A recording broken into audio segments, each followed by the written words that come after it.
d'abord remettre ce moment dans les mains du Seigneur, lui demander sa grâce pour que son Esprit Saint m'utilise et vous utilise et que Dieu nous parle. Et nous allons demander au Seigneur sa grâce par l'intermédiaire de notre frère qui va élever sa voix, mais bien sûr vous êtes unis avec lui dans la prière. Notre frère Jean, est-ce que tu veux bien élever ta voix? Seigneur, nous sommes devant toi pour écouter ta parole. Ta parole est une véritable lumière sur notre route. Bénis ton serviteur, que ton esprit le pénètre et qu'il puisse parler de ta part. Et que cette parole puisse entrer, pénétrer dans nos cœurs et que nous puissions la mettre en pratique. Au nom de Jésus, nous le demandons. Amen. Amen. Luc chapitre 7, à partir du verset 36. Luc chapitre 7, à partir du verset 36.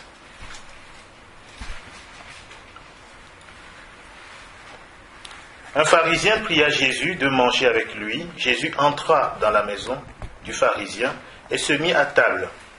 Et voici une femme pécheresse qui se trouvait dans la ville, ayant su qu'il était à table dans la maison du pharisien, apporta un vase d'albâtre plein de parfums.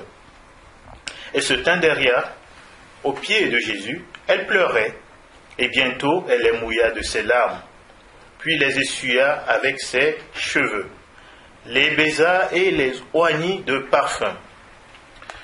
Le pharisien qui l'avait invité, voyant cela, dit en lui-même, « Si cet homme était prophète, il connaîtrait qui et de quelle espèce est la femme qui le touche.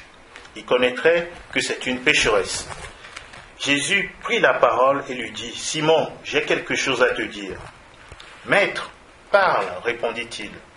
Un créancier avait 2 débiteurs. L'un devait 500 deniers et l'autre 50. Comme il n'avait pas de quoi payer, il leur remit à tous 2 leurs dettes. Lequel l'aimera le plus? Simon répondit, celui, je pense, auquel il a le plus remis. Jésus lui dit, tu as bien jugé. Puis, se tournant vers la femme, il dit à Simon, vois-tu cette femme? Je suis entré dans ta maison et tu ne m'as point donné d'eau pour laver mes pieds.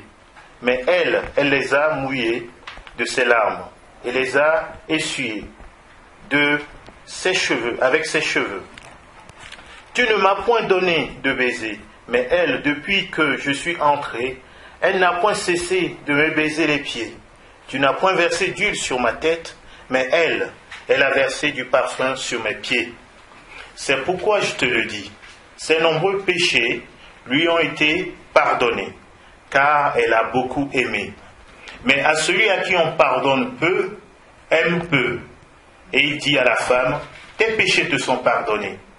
Ceux qui étaient à table avec lui se mirent à dire en eux-mêmes, qui est celui-ci qui pardonne même les péchés?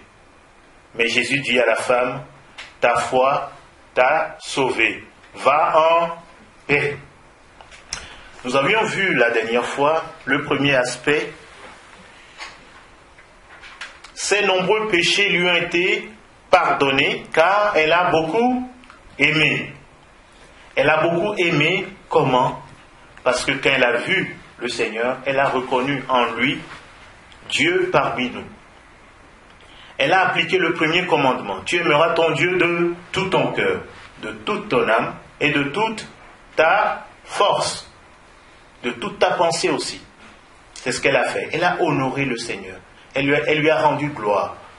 Et nous avons vu plusieurs passages dans la parole de Dieu qui nous demandent d'honorer Dieu, de le craindre. Et c'est ça l'aimer. Maintenant, je ne pourrais pas rentrer dans les détails par rapport à la dernière fois. Vous avez l'enregistrement, vous pouvez l'écouter. Mais aujourd'hui, nous allons voir l'autre aspect. Mais à celui à qui on pardonne peu, aime peu. Le Seigneur a pris cette parabole Parce que dans ce que le Seigneur a dit, il y a deux aspects. Il a d'abord montré que cette femme a beaucoup aimé, parce qu'elle a pleuré sur les pieds de Jésus. Avec ses larmes, elle a nettoyé les pieds de Jésus, elle a essuyé avec ses cheveux, elle a baisé les pieds de Jésus, elle a oint les pieds de Jésus avec du parfum. Et dans le deuxième aspect, c'est la parabole. Les deux personnes ne pouvaient pas payer leurs dettes. Une personne devait 500 deniers et l'autre 50. Comme personne ne pouvait payer sa dette, qu'est-ce que le créancier a fait? Il dit, je vous rends tous votre dette. Vous êtes quitte, vous êtes libre. Et Jésus lui a posé la question. Lequel l'aimera le plus? Il a bien jugé, il a dit, celui à qui on a plus remis. Et c'est pourquoi Jésus dit après, celui à qui on pardonne peu, aime peu. Celui à qui on pardonne peu, aime peu. Alors c'est là notre problème. On se dit, eh bien moi, j'ai pas fait beaucoup de péchés, donc voilà, donc je peux pas beaucoup aimer. Hein? Je suis pas allé, j'ai pas vadrouillé, j'ai pas fait beaucoup de crimes. Alors il faut que j'aille un peu pécher dehors, comme ça, je vais beaucoup aimer. Non, c'est un mensonge. Ici, ce que le Seigneur veut nous dire, il dit les deux ne pouvaient pas payer. 50 deniers comme 500 deniers, c'est quelque chose de très cher que personne ne peut payer. Aux yeux de Dieu, nos péchés, personne ne peut dire, Seigneur, tu vois, j'ai fait ça et je rembourse. Aucun homme ne peut vraiment dire, Seigneur, voilà, j'ai péché contre toi, je fais ça, on est quitte. La Bible dit, tous ont péché. Il n'y a pas de petit péché avec Dieu et il n'y a pas de grand péché. Nous tous, nous avons péché contre Dieu. Et personne ne peut rembourser sa dette. Et c'est ce que le Seigneur veut nous enseigner. Il dit, ce n'est pas parce que tu n'as pas fait beaucoup de bêtises que tu ne me dois pas quelque chose. Et ce point est très important, de comprendre à quel point Dieu nous a pardonné. Il a donné son Fils à la croix pour nous. Ce n'est pas pour le plus grand pécheur, ni pour le plus petit pécheur, c'est pour nous tous. Parce que le Seigneur veut nous enseigner quelque chose de très important, c'est que le péché, tant que le péché n'est pas mis dans une circonstance, il ne se manifeste pas. La Bible dit, pour certains, on voit tout de suite leurs erreurs. Mais d'autres, ça met du temps pour se révéler. Le péché est en nous tous.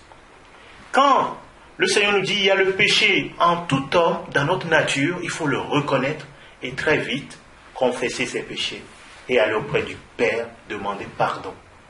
Le Seigneur dit, pour certains, tout de suite, tu diras, mais c'est un gros pécheur. Mais pour d'autres, ça met du temps pour se révéler. Parce qu'ils ont été protégés. Ils ont été peut-être dans une famille. Mais cela ne les dispense pas de revenir à Christ. Et de chercher Christ. Et ce que le Seigneur nous enseigne ici, dit, celui qui croit qu'on lui a peu pardonné, aime peu. Celui qui croit qu'on lui a peu pardonné, aime peu. Mais celui qui croit qu'on lui a beaucoup pardonné, aime beaucoup. Le Seigneur veut attirer notre attention, il dit, ce n'est pas pour rien que je suis allé à la croix. C'est que les péchés de chacun, c'est important. Personne ne pouvait payer le prix auprès du Père. Personne.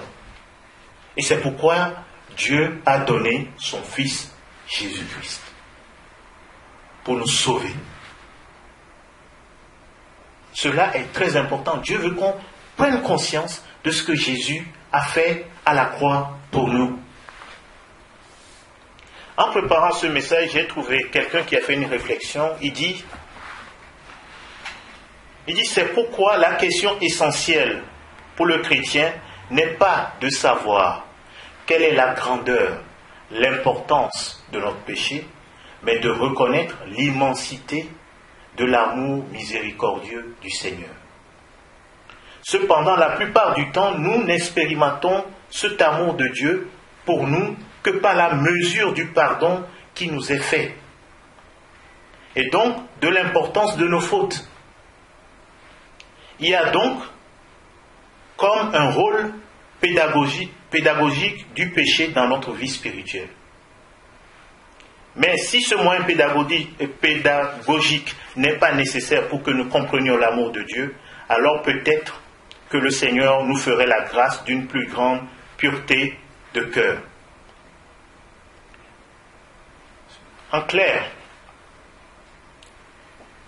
José, quand tu as témoigné, José a dit, si vous savez d'où je viens. Et José a reçu le Seigneur. Il connaît l'amour du Seigneur. Mais le piège, c'est que si on mesure, tu mesures l'amour que le Seigneur t'a donné, en fonction du péché que tu as commis, tu te trompes.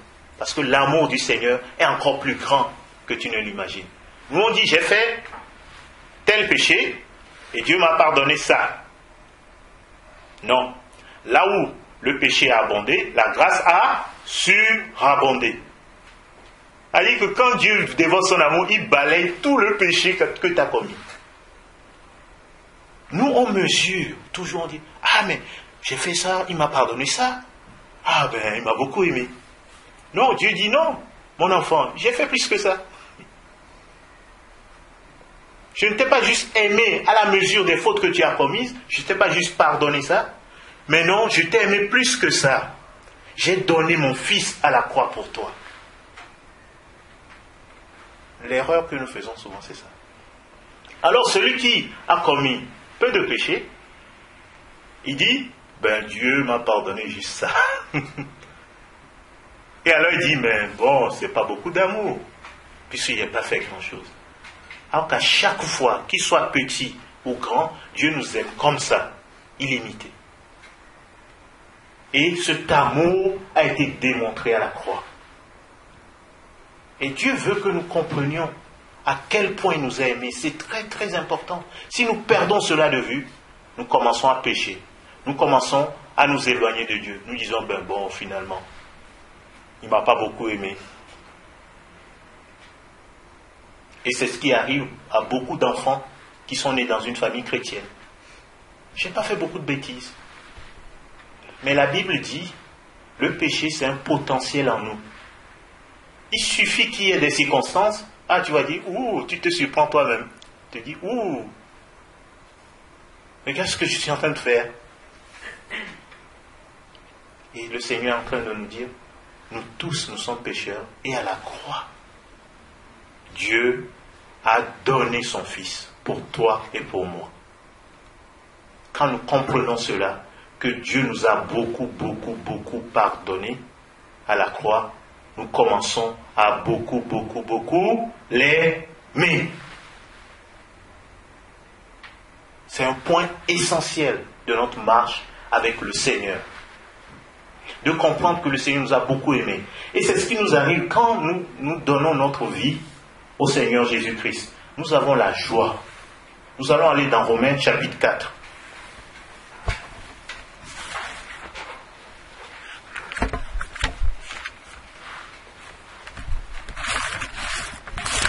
Que le Seigneur me donne la grâce de transmettre vraiment ce qui m'a mis à cœur et que vous receviez pleinement vraiment sa grâce, parce que c'est vraiment une grâce formidable de comprendre à quel point Dieu nous a aimés, nous a beaucoup pardonné.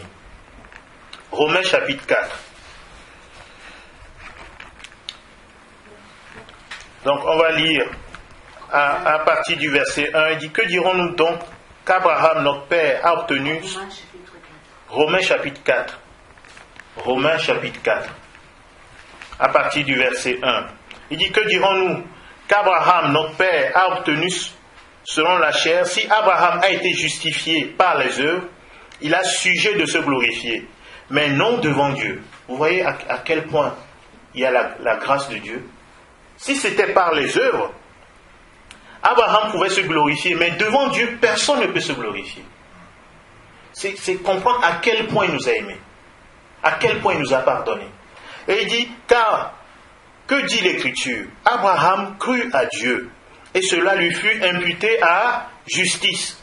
Or, à celui qui fait une œuvre, le salaire est imputé, non comme une grâce, mais comme une chose due. Et à celui qui ne fait point d'œuvre, mais qui croit en celui qui justifie l'impie, sa foi lui est imputée à justice. De même, David exprime le bonheur de l'homme à qui Dieu impute la justice sans les œuvres. C'est un bonheur. C'est un bonheur de savoir que Dieu nous donne la justice sans qu'on ait rien fait. Dieu prend toute notre dette. Tu n'as rien à faire. Seulement de croire en lui, de mettre en lui ta confiance. C'est le bonheur. Il dit, heureux ceux dont les iniquités sont pardonnées et dont les péchés sont couverts. Dieu nous dit, nous sommes heureux. N'es-tu pas heureux? N'es-tu pas heureuse quand Dieu te pardonne tes péchés, tes iniquités? C'est cette joie-là. Quand nous comprenons à quel point Dieu nous a pardonné, nous commençons à beaucoup l'aimer. Il dit, heureux l'homme à qui le Seigneur n'impute pas son péché. Il dit, ce bonheur n'est-il que pour les circoncis? Ou est-il également pour les incirconcis? Car nous disons que la foi lui fut imputée à justice, à Abraham. Comment donc lui fut-elle imputée? Était-ce après ou avant la circoncision? Il n'était pas encore circoncis et il était incirconcis. Donc ce n'est pas basé sur des œuvres. Dieu, c'est une grâce qu'il nous fait. C'est pourquoi nous sommes heureux. Et ce bonheur, il ne veut pas qu'on le perde. Alors, pour comprendre que Dieu nous a beaucoup aimés, nous allons aller plus loin. Il y a une croyante, donc elle était une sœur. Elle réfléchissait à ce passage de celui à qui on pardonne peu, aime peu. Celui à qui on pardonne beaucoup, aime beaucoup. Vous savez, les sœurs, elles ne font pas beaucoup de péchés, habituellement. Elle réfléchissait à la question. Elle dit, mais moi, je n'ai pas fait beaucoup de choses, mais je ne peux donc pas aimer beaucoup mon Seigneur.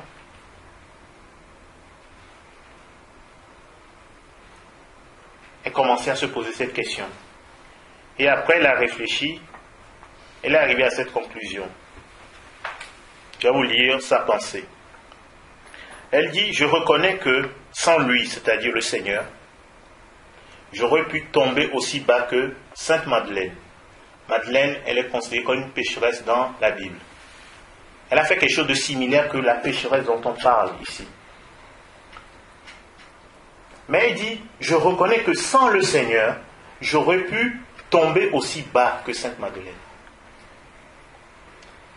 Et la profonde parole de notre Seigneur à Simon retentit avec une grandeur, une grande douceur dans mon âme, je le sais.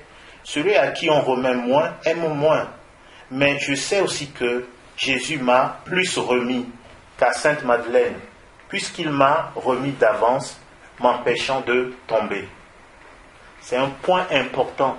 Il t'a remis d'avance, t'empêchant de tomber. Pour les grands pécheurs, ils ont commis beaucoup de fautes. Mais pour celui qui ne commet pas, ne dis pas c'est toi qui es capable de te garder. Reconnais que c'est le Seigneur. Quand tu deviens son enfant, c'est lui qui te garde de pécher. C'est un point très important qu'il faut considérer. C'est le Seigneur qui nous empêche, dans sa préscience, il nous a aimés, il nous a élus avant la fondation du monde. Et si on ne pêche pas, ce n'est pas parce qu'on est meilleur que quelqu'un qui a plus péché. C'est dans sa grâce qu'il n'a pas permis que tu le fasses. Alors, tu te dois de l'aimer comme celui qui a beaucoup péché. Si tes péchés ne sont pas aussi manifestes que celui qui a beaucoup péché, tu dois reconnaître que ce n'est pas par ta force que tu as pu te garder, c'est seulement par le Seigneur des Seigneurs, par la grâce souveraine de ton Dieu. Amen. Ça, c'est très important. Et on oublie ça souvent.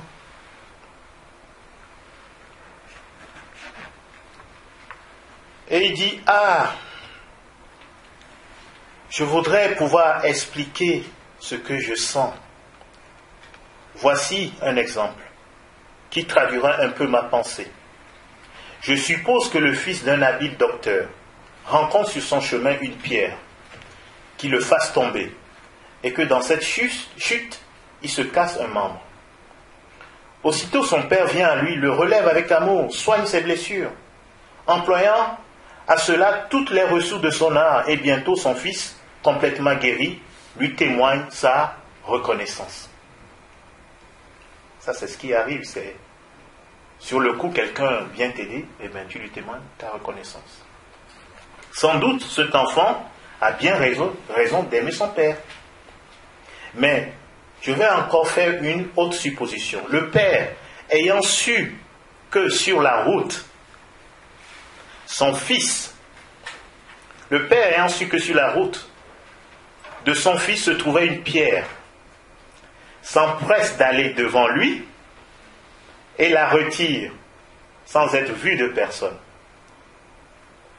Certainement, ce fils, objet de sa prévoyante tendresse, ne sachant pas le malheur dont il est délivré par son père, ne lui témoignera pas sa reconnaissance et l'aimera moins que s'il eût été guéri par lui.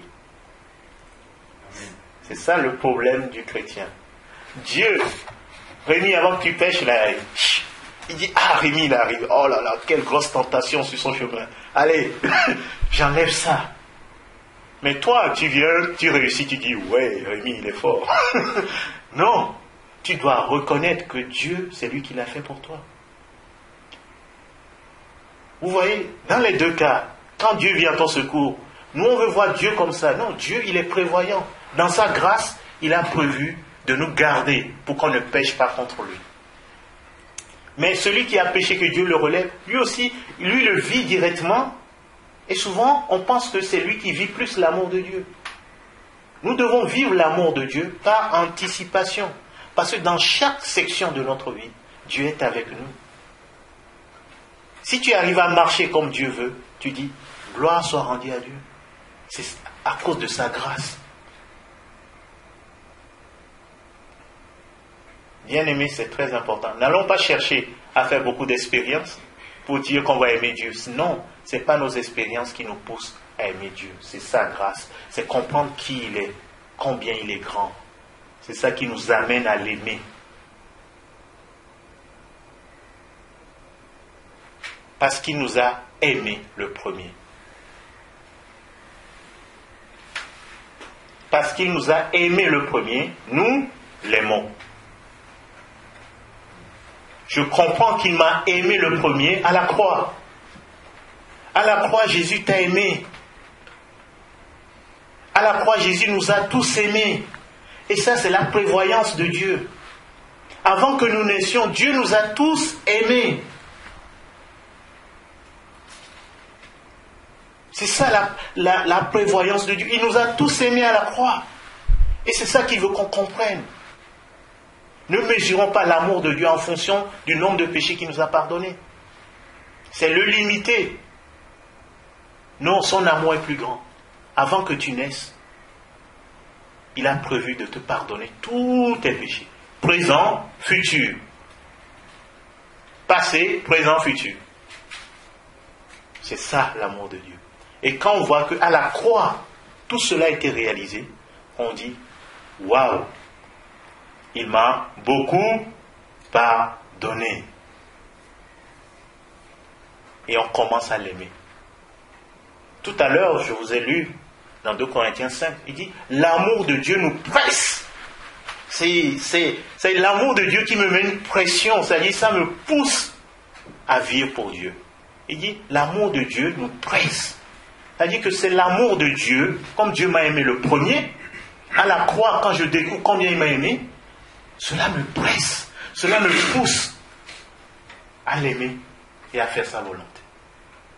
Il dit, l'amour de Dieu nous presse car nous considérons que si un seul est mort, tous sont donc morts. Et si nous vivons désormais pour celui qui est mort et ressuscité pour nous. C'est cet amour-là que Dieu veut que nous ayons. Et que cet amour ne se refroidisse pas. C'est pourquoi le Seigneur dira dans l'Apocalypse, ce que j'ai contre toi, c'est que tu as abandonné ton premier amour. Repens-toi. Repens-toi.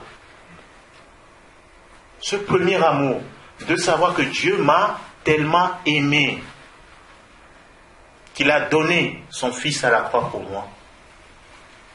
Quand je le perds, je commence par ne plus aimer mon Seigneur.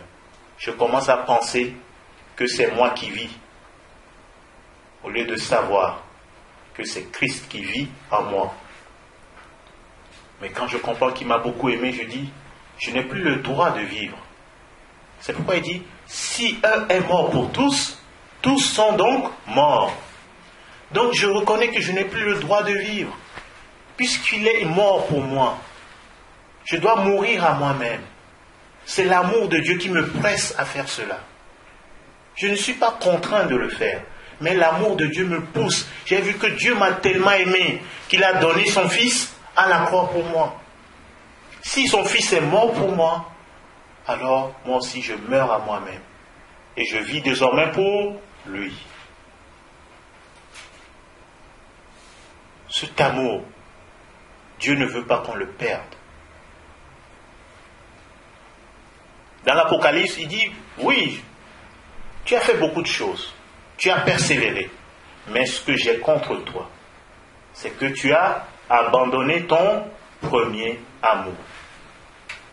Ne perdons pas ce premier amour. Nous le perdons et nous n'aimons plus le Seigneur. Il dit, celui à qui on pardonne peu, aime peu. Celui à qui on pardonne beaucoup, aime beaucoup. Nous aimons peu le Seigneur parce que nous disons, mais il nous a pas. Finalement, il ne m'a pas beaucoup pardonné. J'étais pas mal avant. Mais quand je comprends que le péché, c'est une puissance que sans le Seigneur, je ne pourrais pas être délivré, alors je commence à l'aimer. Je n'attends pas d'être vieux pour l'aimer. Je n'attends pas de dire, ah, je serai à la retraite, et là, je vais me consacrer. Non, c'est maintenant qu'il faut se consacrer. Si on ne se consacre pas maintenant, c'est qu'on n'a pas compris à quel point nous aimons. Est-ce que le Seigneur vous parle, bien-aimé? Ravivons notre amour pour lui. Ravivons notre amour pour lui. Comprenons à quel point il nous a aimés. Dans Romains, chapitre 5, c'est là que nous comprenons l'amour de Dieu. Verset 6, il dit, car lorsque nous étions encore sans force, Christ, au temps marqué, est mort pour des impies. Nous étions encore sans force. À peine mourrait-on pour un juste. Quelqu'un peut-être mourrait-il pour un homme de bien. Mais Dieu prouve son amour envers nous en ce que lorsque nous étions encore des pécheurs, Christ est mort pour nous. Nous étions encore des pécheurs. En ce moment-là, il est mort pour nous. Et la Bible dit, tous ont péché et sont privés de la présence glorieuse de notre Dieu. Bien-aimés, le Seigneur ici nous montre son amour. On était encore pécheurs. Qui parmi nous peut aimer un pécheur? Qui parmi nous peut aimer quelqu'un qui lui fait du mal? C'est là la grandeur de l'amour de notre Dieu. Son amour est grand. Et il l'a démontré à la croix. Christ est mort pour nous. Il est ressuscité pour nous à la croix. C'est pourquoi, quand nous comprenons cela, ce verset s'applique, il dit, nous l'aimons parce qu'il nous a aimé le premier. Je comprends qu'il m'a aimé le premier. Je n'étais pas bon, c'est pas moi qui l'ai aimé en premier, c'est lui qui m'a aimé. J'étais encore pécheur, j'étais encore sans force, je ne pouvais pas faire la volonté de Dieu. C'est en ce moment qu'il m'a aimé. Alors, bien-aimés, en retour, aimons notre Dieu. Amen. Aimons notre Dieu de toute notre force. Aimons-le, que son amour nous presse à vivre que pour lui. Et que Dieu nous ouvre nos yeux sur l'œuvre de la croix, ce que Jésus a fait pour nous à la croix. Le temps est très peu pour pouvoir en parler en détail. Mais retenez ceci, que Dieu nous a tellement aimés qu'il a donné son Fils unique à la croix pour nous, afin que quiconque croit en lui ne périsse pas, mais qu'il ait la vie éternelle. Et que Dieu, avant que tu naisses, c'est ça l'amour de Dieu, il a tout prévu pour que tu ne chutes pas. Et si tu as chuté et qu'il te pardonne, ne limite pas l'amour au niveau de péché qu'il t'a pardonné. Sache que son amour est encore plus grand. Mais si tu n'as pas encore commis beaucoup de péchés, je parle aux deux cas, ne t'estime pas supérieur à celui qui en a commis beaucoup. Parce que c'est Dieu dans sa grâce qui n'a pas permis que tu pêches. Et dans les deux cas, pour celui qui a beaucoup péché, Dieu l'utilise pour te dire, puisque nous, on ne ressent pas les choses, pour te dire, voilà, pour te donner une idée, c'est pédagogique, pour te montrer combien il peut aimer. Mais ne limite pas son amour à ce niveau, il est encore plus grand. L'apôtre Paul a dit, je suis le plus vil des pécheurs. Et il dit, si Dieu m'a pardonné, il peut aussi te pardonner. Dieu permet les choses pour nous enseigner. Quand tu vois quelqu'un qui a beaucoup péché, c'est pour t'enseigner. C'est pas pour dire, moi, je suis mieux que lui. Non. C'est pour t'enseigner son amour. Il dit, je suis capable de pardonner à quelqu'un qui a beaucoup péché. Mais celui qui n'a pas beaucoup péché, qu'il ne croit pas qu'il n'a pas besoin de pardon. Parce que pour l'un comme pour l'autre, Christ est mort à la croix. Amen. Alors que notre Dieu soit béni et que nous l'aimions de tout notre cœur, que nous cherchions toujours à l'aimer beaucoup parce qu'il nous a beaucoup aimés à la croix. On va chanter ce cantique que nous a proposé Jacqueline. J'oublie le numéro. Tout à l'heure. Oui, tout à l'heure. Lumière du monde. Lumière du monde, voilà.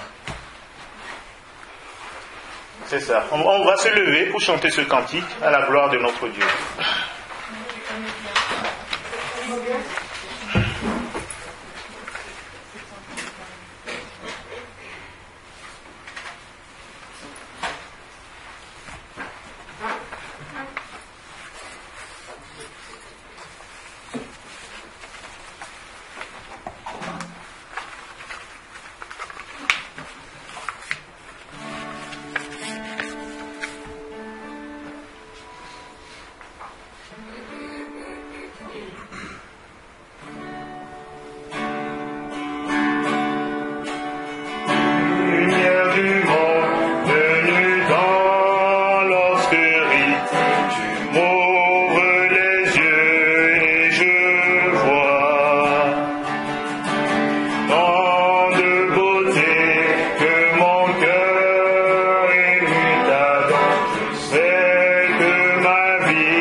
toi est merveilleux pour moi.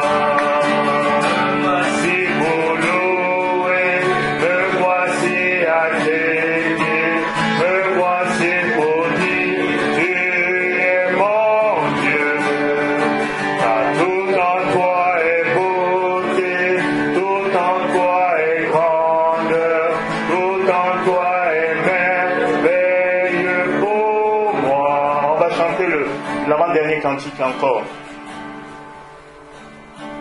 Je ne pourrais imaginer le prix payé pour mon péché.